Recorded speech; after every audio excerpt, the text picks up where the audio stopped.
Hello friends, இந்த எபிசோட ஸ்டார்டிங்லேயே அப்பா சங்குக்கு சரியாயிடுச்சு, இல்லை நான் கில்ட்டிலேயே ஒரு வழியாக இருப்பேன்னு சென்னு வந்து உட்கார நம்ம கிளாஸ் லீடர் பொண்ணு வா உனக்கு நான் ஜோசியம் பார்த்து சொல்கிறேன், ஆனால் அதுக்கு பதிலாக நீ எனக்கு ஒரு ஃபேவர் பண்ணும் அப்படின்னு கேட்குறா.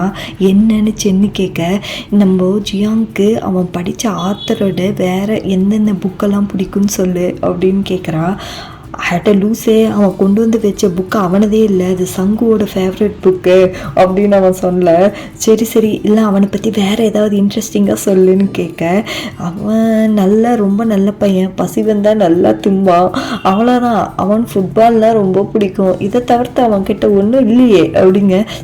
அவனை பற்றி கேட்கவே என் மனசெல்லாம் பூரிச்சு போகுது அப்படின்னு அவன் சந்தோஷப்பட, உடனே சென்னு இப்போ எதுக்கு அவனை பற்றி ரொம்ப விசாரிக்கிற அப்படின்னு கேட்க, சும்மா தெரிஞ்சுக்கலாம் தான், நீ கண்ணு மூடு, ஒரு சீட் எடு, நான் உனக்கு என்னன்னு பார்த்து சொல்கிறேன் அப்படின்னு கேட்குறா. உடனே அவள் ஒரு சீட்டு எடுத்து காட்ட, அதில் வந்துட்டு எனக்கான ரைட்டான பர்சன் கூடிய சீக்கிரத்தில் வரப்போகிறான், நீங்கள் 2 பேரும் டிஃப்ரெண்ட் கேரக்டர், இதெல்லாம் வச்சு பார்க்கும்போது சங்கு தான் உனக்கு கரெக்டாக இருப்பான்னு நான் நினைக்கிறேன்னு கிளாஸ் லீடர் பொண்ணு சொல்ல. அதை கேட்ட சென்னு, ஏய் நானும் அவனும் ஒன்லி ஃப்ரெண்ட்ஸ் மட்டும்தான், புரியுதா, நீயா சும்மா கற்பனை கதை கட்டிட்டு தெரியாத அப்படின்னு அவத்திட்ட. உடனே கிளாஸ் லீடர் பொண்ணு, டியூ வா நான் உனக்கு பார்த்து சொல்கிறேன்னு கூப்பிட, எனக்குலாம் ஒன்றும் தேவையில்லை, நான் படிக்கணும் அப்படின்னு அவன் அப்பயும் படிச்சிட்டு இருக்க. அட இருட்டில் படிக்காத, கண்ணு போயிடும் சீக்கிரமா அப்படின்னு இழுத்து பெட்டில் உட்கார வச்சு பார்க்கலான்னு போகும்போதே வார்டன் ரவுண்ட்ஸ் வராங்க, எல்லாரும் பெட்ஷீட்டுக்குள்ளே பூந்து படுத்துக்கிறாங்க. ஜியாங்கு சங்கு கிட்ட, இப்போ எதுக்கு நீ சென்னை அவாய்ட் பண்ணிட்டு இருக்க, என்னதான் உன் பிரச்சனைன்னு கேட்க, டேய் உன்கிட்ட ஒரு விஷயம் சொன்னால் ஊருக்கே வளர்வாய் போட்டுட்டு வளரிக்கிட்டு தெரியுற, கம்முன்னு படுறா அப்படின்னு திட்ட. இவன் கோச்சிட்டு படுத்துறான். இதனாலே சங்க உங்க சார் கூப்பிட்டு, இது மாதிரி உனக்கு உடம்பு சரியில்லைப்பா, உங்கள் அப்பா அம்மா கிட்ட சொல்கிறேன், நீ கிளம்பு அப்படின்னு சொல்ல, இல்லை சார் நான் நல்லா தான் இருக்கேன், நான் பார்த்துக்கிறேன்னு சொல்லிட்டு போகிறான். பின்னாடியே கியூ ஓடி வந்து இப்போ எப்படி இருக்கேன்னு கேட்குறா. நல்லா இருக்கேன் அப்படின்னு சொல்கிறான். நான் படிப்பில் கொஞ்சம் பிஸியாக இருக்கிறனால தான் உங்களை காண்டாக்ட் பண்ண முடியல, எப்படி இருக்கீங்கன்னு கேட்குறா கியூ. நாங்கள் நல்லா இருக்கோம் அப்படின்னு சொல்கிறான். அப்படியே பேசிகிட்டே வரும்போது மழை வருது, உன்கிட்ட கொடை இல்லைன்னு நினைக்கிறேன், வா என் கொடையிலேயே போகலான்னு கூட்டிகிட்டு போகிறா.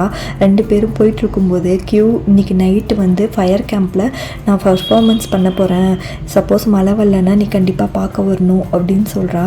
சரி கண்டிப்பாக வரேன் அப்படின்னு சொல்லிட்டு போகிறாங்க 2 பேரும். இவங்க இப்படி ஒன்றா ஜோடியாக போகிறத பின்னாடி ஜியாங்கும் பார்த்துறான். இவங்களுக்குள்ள ஏதாவது இருக்குமோ அப்படின்னு அவனே நினச்சிக்கிறான். அப்படியே அன்றைக்கி நைட்டு பர்ஃபார்மன்ஸு ஸ்டார்ட் ஆகுது. இந்த சாங்கை நான் என் ஃப்ரெண்டுக்காக டெடிகேட் பண்ணுறேன், அவங்கள நான் ரொம்ப அட்மையர் பண்ணுறேன், நாங்கள் எப்பயுமே பிரிஞ்சு போகக்கூடாதுன்னு நான் நினைக்கிறேன் அப்படின்னு சொல்லிவிட்டு அவள் பாட்டு பாட ஸ்டார்ட் பண்ணுறா. உடனே சின்ன நம்மளை தான் சொல்கிறாளோ அப்படின்ட்டு அவன் ஆர்வமாக பார்க்க, அவள் சங்கை நினச்சி பாடிட்டுருக்கா. சென்னு ஃப்ளாஷ்பேக்கை நினச்சி பார்க்குறா. நம்ம கியூ சங்கை பற்றி கேட்டது, அவனை பற்றி விசாரித்தது, அவன் மேலே ஃபீலிங்ஸ் இருந்தது, அதெல்லாம் நினச்சி அவள் ஒரு மாதிரி சங்கை பார்த்துட்ருக்க. இதை பார்த்த ஜியாங்கு ஒரு வேளை சங்கு மேலே இவளுக்கு ஃபீலிங்ஸ் இருக்கோ அப்படின்ட்டு அவளை இடிச்சுக்கிட்டு உட்காந்துட்ருக்கான். சங்கு சென்னை பற்றி நினச்சி பார்க்குறான். சென்னை ஃபஸ்ட்டு பார்த்தது, அவளுக்கு டியூட்டர் பண்ணது, அவள் கூட பழகினது, ஜாலியாக இருந்ததுன்னு. அப்புறம் நம்ம கிளாஸ் லீடர் பொண்ணு வேறு ஜியாங்கு நினச்சி ஒரு மாதிரி ஃபீலிங்கில் இருக்கா. இதெல்லாம் அப்படியே இவங்கெல்லாம் நினச்சி பார்த்துட்டு இருக்கும்போதே சாங் முடியுது. சாங் முடிஞ்ச உடனே கியூ வந்து சங்கு கிட்ட பேச வரா.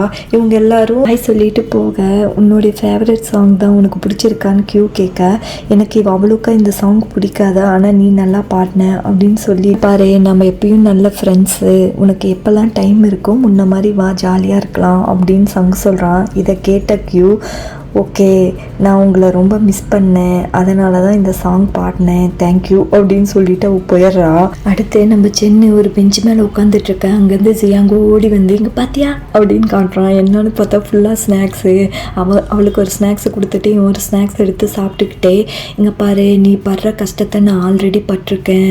அங்கே உணர்ச்சிகளை வெளிப்படுத்த தெரியாத பையன்தான், ஆனால் ரொம்ப நல்ல பையன்னு நம்ம ஜியாங் சொல்ல வரும்போதே நம்ம சென்னை அவன் காது பிடிச்சி திருகி, டே நானும் சங்கும் நல்ல ஃப்ரெண்ட்ஸ் மட்டும்தான், புரியுதா, கிளாஸ் லீடர் பொண்ணு கூட சேர்ந்து மண்டையும் ரொம்ப கோளாறு ஆயிடுச்சுன்னு நினைக்கிறேன் அப்படின்னு அவள் திட்டிகிட்டு இருக்கா. அப்போது நீ சங்க டே ஃப்ரெண்ட்ஸ் அவ்வளோதான் புரியுதா அப்படின்ட்டு அவள் திட்டிகிட்டே ஸ்நாக்ஸ் சாப்பிட்டுட்டு இருக்காங்க. இதெல்லாம் பின்னாடி நின்று நம்ம சங்கு பார்க்குறான். பார்த்துட்டு இருக்கும்போதே அவங்க சாரு இங்கே என்னப்பா பண்ணுற கிளம்பிப்போ அப்படின்னு துரத்தி விட்டுறாங்க. அவனும் போயிடுறான். அப்படி செய்யாங்க சங் எந்திரி இந்த ஸ்நாக்ஸ் கொண்டு வந்திருக்கன்னு எழுப்புறான். ஆனால் அவன் தூங்குற மாதிரி நடிக்கிறான்.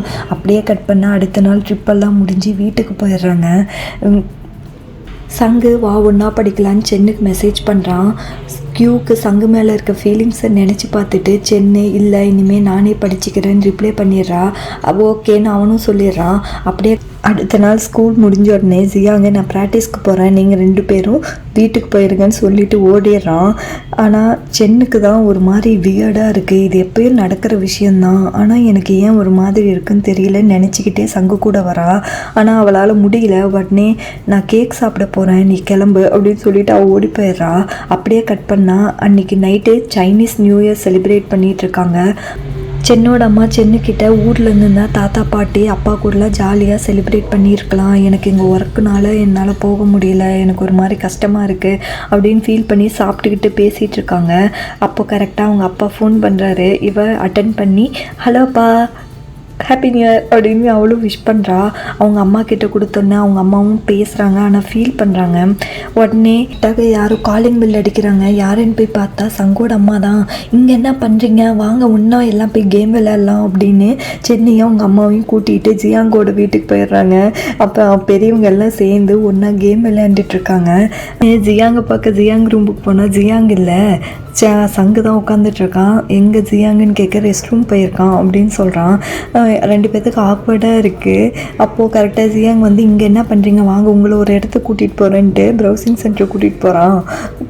போயிட்டு சிஸ்டமில் யூசர் நேம் பாஸ்வேர்டு என்ட்ரு பண்ண தெரில சென்னுக்கு. ஜியாங் கிட்ட ஹெல்ப் கேட்குறா. உடனே ஜியாங்கு சங் நீ ஹெல்ப் பண்ணு அப்படின்னு சொல்கிறான். இல்லை நானே பார்த்துக்கிறேன் அப்படின்னு சங் அவாய்ட் பண்ணிடுறா. சென்னு அவனுக்கு ஒரு மாதிரி கஷ்டமாக போயிடுது. அடுத்து நம்ம ஜியாங்கும் சங்கு ஃபுட்பால் கேம் விளையாட சங்கு தோற்று போயிடுறான். உடனே ஜியாங்கு டே சத்தியமாக உன்ன மாதிரி ஒரு போரிங் பர்சன் நான் பார்த்ததே இல்லைடா, இதில் கூட உன்னால் ஒழுங்காக ஆட முடியாதா அப்படின்னு திட்டிட்டு அவனே தனியாக விளையாட ஆரம்பிச்சிட்றான். சங்கு உடனே சென்னுக்கு மெசேஜ் பண்ணுறான். எதுக்கு என்ன போய் அவாய்ட் பண்ணுற, எனக்கு கஷ்டமாக இருக்குது சொல்லு அப்படின்னு கேட்குறான். இல்லை கியூக்கும் எனக்கும் ஆல்ரெடி பிரச்சனை போயிட்டுருக்கு, இது எப்படி சரி பண்ணுறதுன்னு எனக்கு தெரியல அப்படின்னு சென்னு ரிப்ளை பண்ணுறா. அதை பார்த்த சங்கு என்ன பண்ணுறதுன்னு தெரியாமல் ஜூஸ் எடுத்து குடிச்சிட்டு இருக்கான். கரெக்டாக ஜியாங்கு ஏய் சூப்பர்ரா என்னை யாராவது தோக்கடிக்க முடியுமா அப்படின்ட்டு அவன் ஒரு குசியில் அவன் தனி உலகத்தில் இருக்கான். உடனே இன்னைக்கு ஃபயர் ஒர்க்ஸ் பார்க்க போகலான்னு ஜியாங் சொல்கிறான். நம்மக்கிட்ட தான் ஃபயர் ஒர்க்ஸே இல்லையே அப்படின்னு சென்னு சொல்ல இப்போ வரும் பாரு அப்படின்னு யாருக்கும் மெசேஜ் பண்ணுறான். யாருன்னு பார்த்தா நம்ம டியானு. அவங்க அப்பா வாங்கிட்டு வந்த ஃபயர் ஒர்க்ஸ் ஆட்டை போட்டுட்டு வந்து இவங்கக்கிட்ட கொடுக்க இதை பார்த்து ஜியாங்கு டே உங்கள் அப்பா திட்ட போகிறாரா அப்படிங்கிறான். 2 திட்டு 2 மீதி இதெல்லாம் எனக்கு அசால்ட்டு அப்படிங்கிற மாதிரி டியா நின்றுட்டுருக்க. சரி வாடா நீயும் ஃபயர் ஒர்க்ஸ் விட போகலாம் அப்படின்னு கூப்பிட்றான். சேச்சே அதெல்லாம் ஒரே நாய்ஸி எனக்கெல்லாம் பிடிக்காதுப்பா அப்படின்னு சொல்கிறான். ஆனால் அவனுக்கு அது போகணும்னு அவனுக்கு ஆசையாக இருக்குது. ஒழுங்காக என் மனசை மாறுறதுக்குள்ளே எடுத்துகிட்டு ஓடி போயிருங்க அப்படின்னு அவன் திட்டுறான். இவங்களும் எடுத்துகிட்டு போயிடுறாங்க. அடுத்து இவங்க 3 பேரும் ஃபயர் ஒர்க்ஸ் விட ஒரு இடத்துக்கு வந்திருக்காங்க. நம்ம சங்கு இந்த இடம் கரெக்டாக இருக்கும் நான் போய் ஃபஸ்ட்டு ஃபிக்ஸ் பண்ணுறேன்னு அவன் போய் வாலண்டியராக பண்ணுறான். அதை பார்த்த ஜியாங்கு சென்னுக்கிட்ட எதுக்கு நீ இப்போ அவனை அவாய்ட் பண்ணுற அப்படின்னு கேட்குறான். அவன் சொன்னானா அப்படின்னு சென்னு கேட்க அவன் சொல்லலை நானாக தான் கேட்குறேன். ஃப்ரெண்ட்ஷிப்புங்கிறது ஒரு உண்மையான அழகான உறவு நம்மள மாதிரி. அதில் எந்த பிரச்சனை வந்தாலும் நீ ஹாப்பியாக இருக்கணும் நீ சந்தோஷமாக இருக்கணும்னு தான் நான் நினைப்பேன். அதே மாதிரி நீ எந்த தப்பும் பண்ணலைங்கும்போது நீ ஏன் அடுத்தவங்களை பார்த்து பயப்படுற, உன்னோட ஃப்ரெண்ட்ஷிப்பை நீ ஏன் விட்டு கொடுக்குற, யாருக்காகவும் ஃப்ரெண்ட்ஷிப்பை நீ விட்டு கொடுக்காத, நீ யாரையும் கஷ்டப்படுத்தாத. ஃப்ரெண்ட்ஸுங்கிறத நம்ம எப்பயும் ஹாப்பியாக தான் வச்சுக்கணும், கஷ்டப்படுத்தக்கூடாது. ஜியாங் சொல்லி முடிக்க சங்கு ரெடியான்னு கேட்குறான். ஜியாங் ரெடின்னு சொல்கிறான். சங்கு சங்கும் ஃபயர் ஒர்க்ஸை பற்ற வச்சுட்டு நான் சென்னு கூட எப்பயும் ஃப்ரெண்டாக ஹாப்பியாக பழைய மாதிரி இருக்கணும் அப்படின்னு விஷ் கேட்குறான். அதை பார்த்து ஜியாங்க ஆமாம் எங்கள் ஃப்ரெண்ட்ஷிப் எப்பயும் பழைய மாதிரி சந்தோஷமாக இருக்கணும், எப்பயும் எங்களுக்குள்ளே சண்டை வரக்கூடாதுன்னு அவனும் விஷ் கேட்குறான். இவங்க 2 பேரையோட ஹாப்பியாக என்ஜாய் பண்ணுறதை பார்த்து நம்ம சென்னும் நாங்கள் ஹாப்பியாக இருக்கணும்னு விஷ் கேட்குறேன். எல்லாரும் சேர்ந்து ஹாப்பியாக ஃபயர் ஒர்க்ஸ் பார்த்துட்ருக்காங்க.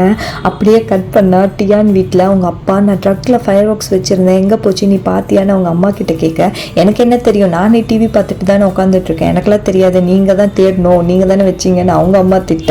இது மாதிரி மாற்றி 2 பேரும் சண்டை போட்டுட்ருக்கிறத பார்த்து டியான்னு நக்கலாக டீயை குடிச்சிக்கிட்டு சந்தோஷமாக அந்த சண்டையை என்ஜாய் பண்ணிகிட்ருக்கான். இதோட இந்த எபிசோடு இங்கே முடியுது. உங்களுக்கு என்னோட எக்ஸ்பிளனேஷன் பிடிச்சிருந்தா லைக் பண்ணுங்கள், ஷேர் பண்ணுங்கள், கமெண்ட் பண்ணுங்கள், மறக்காமல் சப்ஸ்கிரைப் பண்ணுங்கள். Thank you guys, love you all.